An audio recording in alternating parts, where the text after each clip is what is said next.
and Bangladesh is 74%. So you see what this is Liberation Day. মার্কিন president Donald Trump নাড়িয়ে দিয়েছেন সারা বিশ্বকে। বিশ্বের ৫৭টি দেশের উপর বিদ্যমান শুল্কের অতিরিক্ত ১১ থেকে ৫০% অ্যাড ভ্যালোরাম শুল্ক আরোপ করেছেন তিনি। ২ এপ্রিল ২০২৫ তারিখকে আমেরিকার অর্থনৈতিক স্বাধীনতা দিবস হিসেবে ঘোষণা করে তিনি এক নির্বাহী আদেশের মাধ্যমে এই শুল্ক আরোপ করেন, যা আগামী ৫ এপ্রিল থেকে শুরু হয়ে ৯ এপ্রিলের মধ্যে কার্যকর হচ্ছে। তার এই শুল্ক আরোপের ঘোষণায় যুক্তরাষ্ট্রের পরম মিত্র ইসরায়েল থেকে শুরু করে জাপান কিংবা ইউরোপীয় ইউনিয়ন কেউই রক্ষা পায়নি। বাদ জানি ছোট্ট অর্থনীতির দেশ লেসোথো থেকে উদীয়মান অর্থনীতির দেশ বাংলাদেশ।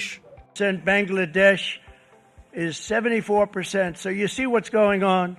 ট্রাম্প যদিও এই শুল্ককে রেসিপ্রোকাল বা পাল্টাপাল্টি শুল্ক ব্যবস্থা হিসেবে পরিচয় করিয়ে দিয়েছেন এবং বলেছেন যে দেশ যুক্তরাষ্ট্রের উপর যত হারে শুল্ক আরোপ করবে তিনি সেই দেশের উপর সেই হারে